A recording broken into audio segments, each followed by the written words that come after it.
요한복음 15장 1절에서 8절까지의 말씀 다 같이 합독하도록 하겠습니다. 내가 참 포도나무요 내 아버지는 그 농부라. 물은 내게 있어 과실을 맺지 아니하는 가지는 아버지께서 이를 제버리시고 무릇 과실을 맺는 가지는 더 과실을 맺게 하려 하여 이를 깨끗게 하시느니라. 너희는 내가 일러준 말로 이미 깨끗하였으니 내 안에 거하라. 나도 너희 안에 거하리라. 가지가 포도나무에 붙어있지 아니하면 절로 과실을 맺을 수 없음같이 너희도 내 안에 있지 아니하면 그러하리라. 나는 포도나무요 너희는 가지니 저가 내 안에 내가 저 안에 있으면 이 사람은 과실을 많이 맺나니 나를 떠나서는 너희가 아무것도 할 수 없음이라. 사람이 내 안에 거하지 아니하면 가지처럼 밖에 버리워 말라지나니 사람들이 이것을 모아다가 불에 던져 사르느니라. 너희가 내 안에 거하고 내 말이 너희 안에 거하면 무엇이든지 원하는 대로 구하라. 그리하면 이루리라. 너희가 과실을 많이 맺으면 내 아버지께서 영광을 받으실 것이요 너희가 내 제자가 되리라. 아멘. 우리 주님의 말씀입니다. 오늘 말씀 설교를 준비하면서 이런저런 생각을 계속 묵상하고 있었습니다. 그래서 저녁에 식사할 때 같이 집사람에게 오늘 본문 말씀이 요한복음 15장 1절에서 8절 말씀, 내가 참 포도나무여 주님께서 비유로 말씀하셨는데 당신 같으면 어떻게 설교하겠느냐 이렇게 제가 물어봤어요. 그랬더니 왜 사과나무가 아니고 포도나무라고 하셨을까 이러더라고요. 그래서 제가 앞으로 별로 큰 도움 받기가 어렵겠구나. 그냥 우스갯소리처럼 좀 이렇게 편안하게 말씀을 이렇게 나누지만 성도님들도 이렇게 말씀 이제 강해 설교하니까 다음 본문이 어딘지 아시잖아요. 그래서 성도님들께서도 한번 다음 본문을 이렇게 묵상하시면서 나라면 이 말씀을 가정 예배를 만약 하신다고 생각했을 때 어떻게 어디에 초점을 맞춰서 이야기를 할 수 있을까? 본문의 대지라고 그러죠. 국어로 말하자면 그 메인 팀이라고 합니다. 빅 아이디어. 그것이 어디인가 이렇게 한번 생각을 해보시면 좋겠다는 생각이 들고 혹시 기가 막힌 묵상이 있으면 저한테 주중에 한번 연락 주시면 개인적으로 사례하도록 하겠습니다. 네. 요한복음 14장을 보시면 예수님께서 14장 마지막을 보시면 이제 최후의 만찬을 하셨던 마가의 다락방에서 주님께서 제자들과 같이 나오십니다. 그리고 제일 마지막에 뭐라고 하십니까? 30절과 31절을 한번 우리 읽어볼까요?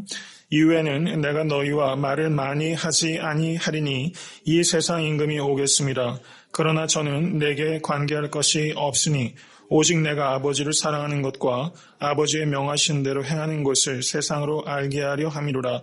일어나라 여기를 떠나자 하시니라. 예수님께서 이렇게 말씀하셨어요. 일어나라 여기를 떠나자. 이렇게 말씀하시면서 마가의 다락방을 예수님께서 나오셔서 어떤 장소로 지금 이동하고 계십니다. 이제 예수님께서 어디에 계신지 장소를 언급하는 곳은 18장에 나옵니다. 이 중간에 예수님께서 겟세마네 동산으로 이제 가셨죠.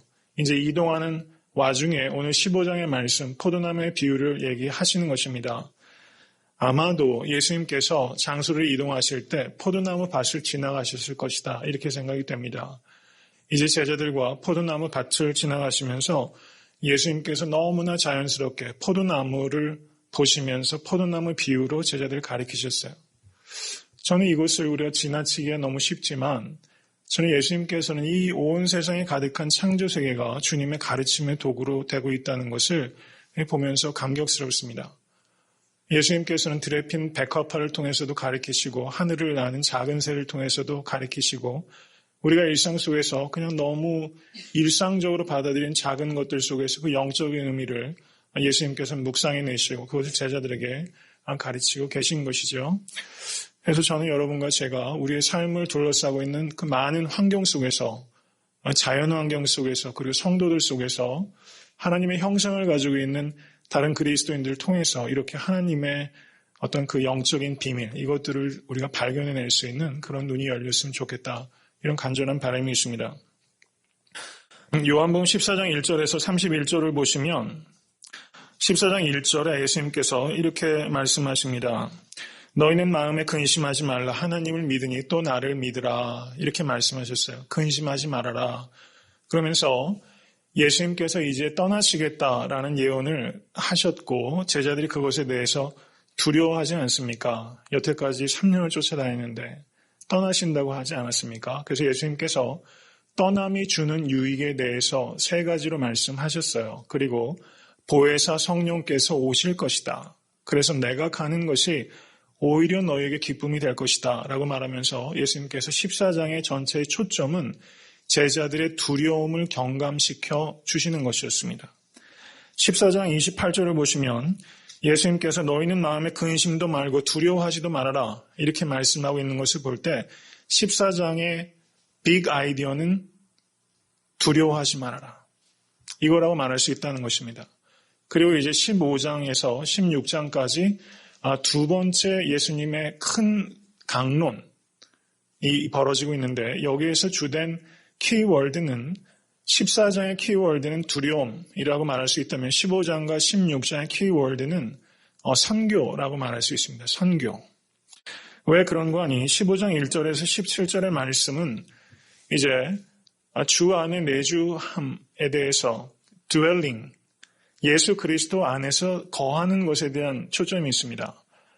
이것은 선교의 중요성과 원리에 대해서 가리키는 것이다. 이렇게 이해할 수 있고 15장 18절에서 16장 4절을 보시면 18절을 보시면 세상이 너희를 미워하면 너희보다 먼저 나를 미워한 줄을 알라 이렇게 말씀하셨어요. 18절부터 16장 4절까지는 선교를 할 때 예상되는 세상으로부터의 박해를 말하고 있다. 이렇게 이해할 수 있다는 것입니다. 그리고 16장 5절부터 33절까지는 예수님께서 다시 보혜사 성령에 대해서 말씀하셨어요. 이것은 선교에 있어서 동력은 무엇인가? 그것은 성령님이다. 선교의 주체는 인간이 아니라 성령님이다. 이것을 강조하고 있다. 이렇게 이해할 수 있다는 것입니다.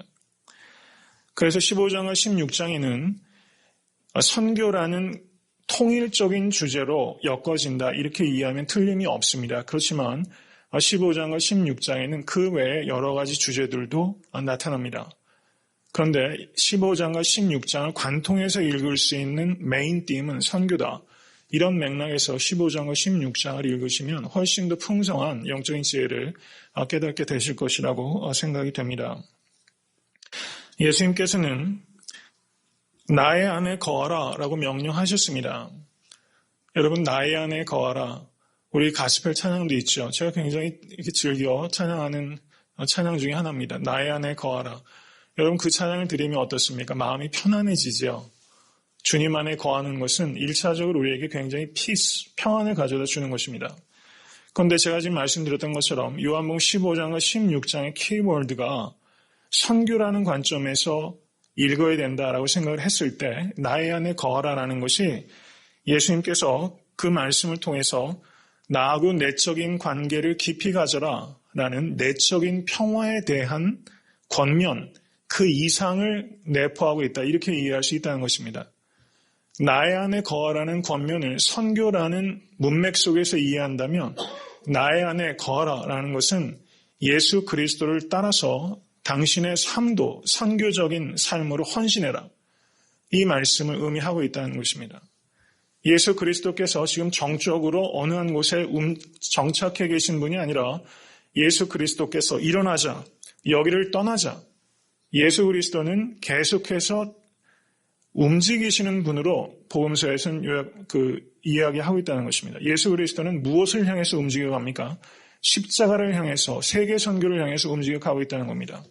그러면 우리가 예수 안에 거한다는 의미는 단지 inner peace, 내적인 평안, 그것을 뛰어넘어서 우리가 세계 전도 그리고 선교를 향한 삶으로 우리가 부르심을 받은 것이다. 나의 안에 거하라의 진정한 의미는 거기에 있다. 이렇게 이해할 수 있다는 것입니다.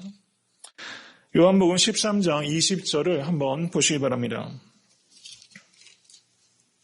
다 같이 읽습니다. 내가 진실로 진실로 너에게 이르노니 나의 보낸 자를 영접하는 자는 나를 영접하는 것이요 나를 영접하는 자는 나를 보내신 이를 영접하는 것이니라. 아멘. 믿으십니까? 나의 보낸 자를 영접하는 자는 나를 영접하는 것이요. 이렇게 말씀하셨어요. 요한복음 13장 20절 그 앞까지는 하나님께서 예수님을 보내셨다. 그 말씀만 하셨어요. 나는 보냄을 받았다. 하나님께서 나를 보내셨다. 여기에 완전한 초점이 있었습니다. 그런데 요한복음 13장 20절에 처음으로 예수님께서 내가 너희들을 세상에 보낸다. 라고 말씀을 하시기 시작하셨어요. 선교에 대해서 예수님께서 13장 20절부터 이야기를 하기 시작하셨다는 겁니다. 그리고 이 말씀이 뒤에 두 번 더 선교에 대한 말씀이 17장에 반복이 되고 20장에 반복이 되고 있다는 것입니다. 요한복음 13장의 장소는 어디입니까? 최후의 만찬입니다. 이제 잡혀가시기 전날의 만찬이에요. 여러분, 내일이면 잡혀가는 식사라는 것은 우리라면 우울하기 그지없지요. 마지막 식사입니다. 석별의 정을 나누는 굉장히 침울한 장면이 우리라면 그런 장면을 연출할 거예요. 그런데 13장 20절에 이 말씀은 내가 너희를 보낸다라는 말씀은 예수 그리스도의 최후의 만찬이 석별의 만찬이 아니라 그 만찬의 진정한 성격은 내가 너희를 영적 전쟁의 지휘관으로서 세상에 너희를 파송한다. 이런 의미로서 그 마지막 석별의 진정한 성격은 마지막으로 예하 장병들에게 마지막 그레이트 미션을 지시하고 그리고 그것을 독려하는 장면이다. 이렇게 읽는 것이 최후의 만찬의 진정한 성격을 드러내는 것이다. 이렇게 이해할 수 있다는 것입니다. 공감이 되십니까? 여러분, 예수님의 마지막 만찬이 그렇게 우울했을까요? 제자들 입장에서는 우울했을 수 있습니다. 왜냐하면 그 의미를 모르기 때문에. 근데 예수님께서 베푸신 그 만찬의 매너는 우울한 만찬이 아니었어요.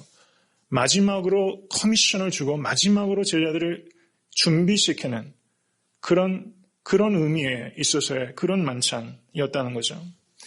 여기를 떠나자 이렇게 말씀하셨습니다. 세상 임금에게 나가자 이렇게 말씀하셨어요. 14장 30절에 세상 임금을 맞서러 주님께서 지금 전쟁터에 나가시는 거예요. 그래서 여기에서 일어나자 이 말을 Let's go from here. 여기에서 일어나자. 이렇게 주님께서 말씀하셨어요. 이건 어떻습니까? 적진 한가운데를 돌파하는 지휘관의 웨이크업 콜입니다. 일어나자. 낙심하지 말고 나와 같이 이 세상의 임금을 향해서 돌진하자.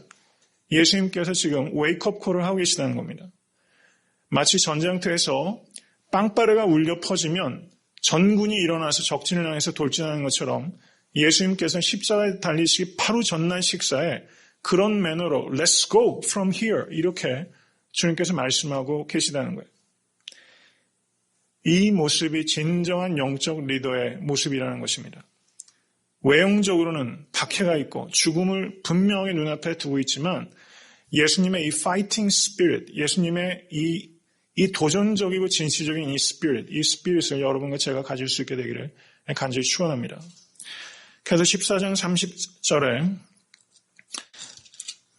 일어나자 이 말씀이요. 일어나라 여기를 떠나자. 여러분 이 말씀을 좀 외우시죠. 일어나라 여기를 떠나자. Let's go from here. 그런데 여기서 일어나라는 단어가 에게이로라는 단어인데 이 단어가 12살 난 소년 야이로의 딸을 일으킬 때도 일어나라 주님께서 말씀하셨을 때 이 단어를 쓰셨어요. 여기서 일어난다는 의미는 참 복합적인 의미가 있다는 것입니다. 여러분 말씀을 듣고서 성도님들 있는 자리에서 일어서시는 역사가 일어나게 될 간절히 축원합니다. 그리고 성도님들께서 누가 리더입니까? Let's go! 이렇게 말하는 사람이 리더라는 거예요. 여러분 삶의 자리에서 풀리고 계시지 마시고 Let's go 할 수 있는 독려하고 그리고 가치를 부여할 수 있는 그런 리더가 되실 수 있게 되기를 간절히 축원합니다. 한 성경학자가 지금 이 장면을 보면서 이렇게 표현했어요. 저는 이 말이 너무 좋습니다. 주님이 일어나라. 여기를 떠나자. 이렇게 했는데 주님께서는 지금 일모를 보신 것이 아니라 일추를 보셨다. 이렇게 표현했어요. 일모를 보는 사람이 있고 일추를 보는 사람이 있다는 것입니다. 똑같이 어둠이 실제하고 있어요. 그런데 똑같은 상황에서 일몰만을 바라보는 사람이 있는가 하면 똑같은 상황 속에서 일추를 바라보는 사람이 있다는 것이죠. 예수 그리스도는 지금 일추를 바라보시면서 나가신 것입니다. 부활의 아침을 바라보시면서 걸어가셨다는 것이죠. 성도님들께 이런 관점이 열릴 수 있게 될 간절히 축원합니다. 고린도 후서 4장 16절에서 18절 말씀 보시기 바랍니다. 고린도 후서 4장 16절에서 18절 말씀. 다 같이 우리 한번 읽겠습니다. 그러므로 우리가 낙심하지 아니하노니 겉사람은 후패하나 우리의 속은 날로 새롭도다. 우리의 잠시 받는 환난에 경한 것이 지극히 크고 영원한 영광에 중한 것을 우리에게 이루게 함이니 우리의 돌아보는 것은 보이는 것이 아니요 보이지 않는 것이니 보이는 것은 잠깐이요 보이지 않는 것은 영원함이로다. 아멘. 믿으십니까? 여기 보세요. 그러므로 우리가 낙심하지 아니하노니. 믿으십니까? 우리는 낙심하지 않습니다. 왜 그렇습니까? 겉사람은 후패하나 우리의 속은 날로 새롭도다. 일모를 보는 사람은 겉을 보고 일출을 보는 사람은 속을 봅니다. 우리의 잠시 받는 환난에 경한 것이 지극히 크고 영원한 영광에 중한 것을 잠깐 벌어진 환난을 보는 사람이 있는가 하면 영원한 영광을 보는 사람이 있다는 겁니다. 경한 것, 환난은 이 세상에서 겪는 환난은 경한 것입니다. 우리에게 주어질 영광은 중한 것입니다. 우리가 무엇을 보느냐? 보이는 것을 보느냐? 보이지 않는 것을 보느냐? 이 고린도서 4장 16절 18절은 우리가 무엇을 보느냐를 강력하게 도전하고 있다는 것입니다. 성도님들의 봄이, 저의 봄이 열릴 수 있게 될 간절히 축원합니다. 좀 다른 얘기지만요. 예수님께서 이렇게 정말 위대한 리더로서의 모습을 우리에게 보여주셨는데 어저께 한국에서 이제 지방선거가 있어 서울시장도 뽑히고 여러 지방 자치단체장이 뽑히지 않습니까? 아마 성도님들께서도 배경이나 정치적인 성향에 따라서 아마 호불호가 갈리실 거라 생각이 되는데요. 제가 드리는 말씀은 누가 되어야 된다 이런 말씀이 아니라 누가 되었던지 간에 결정이 되면 그리스도인은 그분이 잘할 수 있도록 기도하는 데까지 우리의 몫이다 이런 생각이 듭니다. 여러분 아쉬움도 있고 잘됐다 하신 분도 계실 거예요. 그렇지만 누가 됐든 잘 통치할 수 있도록 우리가 기도하는 것은 그리스도의 몫이다 이렇게 생각이 됩니다. 그래서 서울시장 당선된 박원순 씨 잘할 수 있도록 그리고 지방 여러 군수나 시장들이 당선이 됐는데요. 잘할 수 있도록 그리고 이명박 대통령이 임기 잘 마무리할 수 있도록 그리고 내년에 총선과 또 이어진 대선에서 우리가 시민들이 의식 있게 높은 수준의 선거를 해서 또 역사가 조금이라도 진인보할 수 있도록 기도하는 게 기도리스도인의 자세라고 생각이 됩니다. 좀 그런 성숙함이 있으면 교회에서 조금 이렇게 좀 더 성숙한 담론을 우리가 좀 나눌 수 있다는 생각이 들고요. 어쨌든 또 한국의 중요한 일들이 지났습니다. 기억하시고 마침 리더십에 대한 이야기가 나왔기 때문에 성도님들 기억하시고 나라 민족을 위해서 기도하실 수 있는 여러분과 제가 됐으면 좋겠습니다. 15장 1절에서 8절에 중요한 키워드가 있어요. 15장 1절에서 8절까지 핵심 단어가 뭐라고 생각하십니까? 과실이란 말이 굉장히 많이 반복되죠. 과실이란 말이 15장에만 8번 반복됩니다. 8번. 그리고 요한복음 전체에 과실이란 말이 10번 나오는데 요한복음 15장에 8번 나타나고 있어요.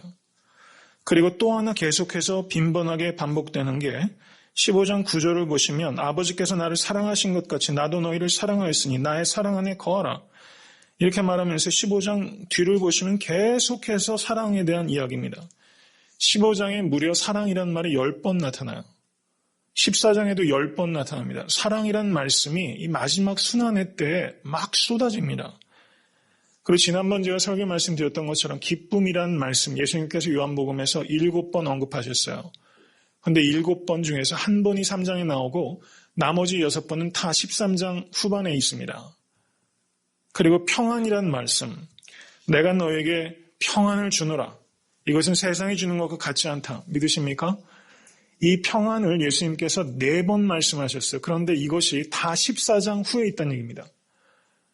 잡히시기 전날에 예수님께서 사랑에 대해서, 평안에 대해서, 기쁨에 대해서, 그리고 열매에 대해서 예수님께서 갑자기 이야기를 하기 시작하셨어요. 훨씬 더 많은 빈도수를 가지고. 저는 이것을 보면서 개인적으로는 참 감동이 있었어요. 십자가에 가까울수록 열매가 가깝다는 겁니다. 십자가에 가까울수록 사랑이 나타나고 십자가에 가까울수록 기쁨이 있고 십자가에 가까울수록 평안이 있다.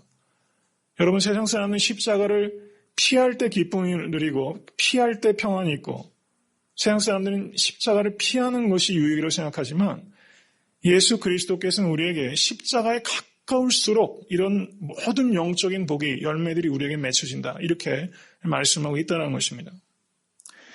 과실이란 단어가 성경 원어로 카르포스란 단어예요. 기억하시면 좋을 것 같아요. 좋은 말입니다. 카르포스.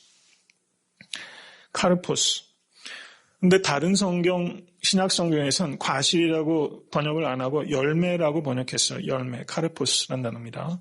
어감도 참 좋지 않습니까? 카르포스. 근데 갈라디아서 5장 22절에서 23절에 성령의 9가지 열매를 말씀하실 때 그때 그 단어가 카르포스예요. 근데 그때 그 열매는 사랑과 희락과 화평과 오래 참음과 자비와 양성과 충성과 온유와 절제, 이 9가지의 성령의 열매는 인격의 열매에 관계되는 것입니다. 그리고 구약 성경을 보시면 이사야서 5장 7절을 보시면 열매를 언급하실 때 이 열매가 사회적 공의가 실천될 때 그것을 열매라고 말씀하셨어요. 그러니까 이 카르포스라는 단어가 이 사용되는 범주가 굉장히 넓다는 것이죠. 개인적인 인격적인 열매, 그리고 사회 전체가 빚어내는 열매, 공동체적인 열매, 그런 여러 가지 포괄적인 의미의 열매가 있다는 것입니다. 그런데 오늘 본문에서 얘기하시는 예수님께서 말씀하시는 이 과실 혹은 열매, 이 열매는 잃어버린 영혼을 구하는 그 열매를 말하는 것입니다. 이것이 가장 1차적인 열매예요. 여러분, 우리가 인격적인 열매를 맺는 것도 우리가 도덕군자가 되는 게 목적은 아니잖아요. 우리가 착한 행실을 통해서 하나님을 영광스럽게 하고 나를 통해서 누군가가 하나님께로 인도하심을 받아서 영혼을 구려하는 데 의미가, 수단적인 의미가 있는 것이죠. 그러므로 우리가 맺는 열매를 단 한마디로 얘기를 한다면 영혼 구령입니다. 영혼을 주님께로 이끌어가는 것이 열매요. 이것이 필생의 목적이라는 것이죠. 이것을 공감하실 수 있기를 간절히 축원합니다. 정말 가치 있는 인생은 하나님께 내가 몇 명의 영혼을 인도해 갔는가, 그것 외에 다른 무엇이 있을 수 있겠습니까? 다른 것들은 다 수단적입니다. 우리가 이루는 성취나 인격적인 수준이나 지적인 수준이나 아니면 모든 인간적인 관계들에 다 수단적이에요. 궁극적으로는 영혼을 구령해서 그 회심한 영혼이 하나님께 예배자로 돌아오는 것. 지난주 제가 설교 말씀드렸죠. 가장 중요한 그리스도인됨을 또 교회됨을 구성하는 건 예배와 전도다. 전도의 목적은 회심자를 얻는 데 있는 것이 아니라 회심자가 예배자가 되도록 하는 것이다. 그렇게 말씀드렸습니다. 내가 누군가를 전도해서 그 사람이 회심하고 하나님께 영광을 올려드린 예배자가 되는 것, 그런 사람을 내가 얼마만큼 하나님께로 인도했는가, 이것이 열매의 가장 핵심이라는 것이죠. 이것에 정말 공감하신다면 성도님들의 삶의 우선순위가 여기에 초점이 맞춰져야 되는 것입니다.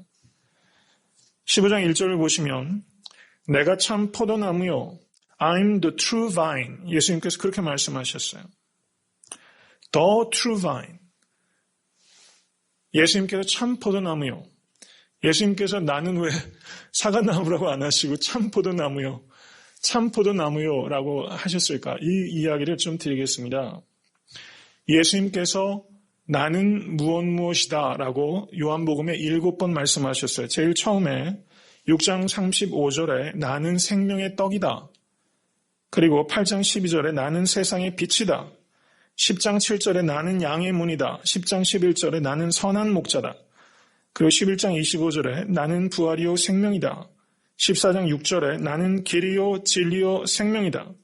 그리고 마지막으로 나는 참 포도나무다. 주님께서 7번 말씀하셨어요. 주님께서 이런 분이심을 믿으십니까?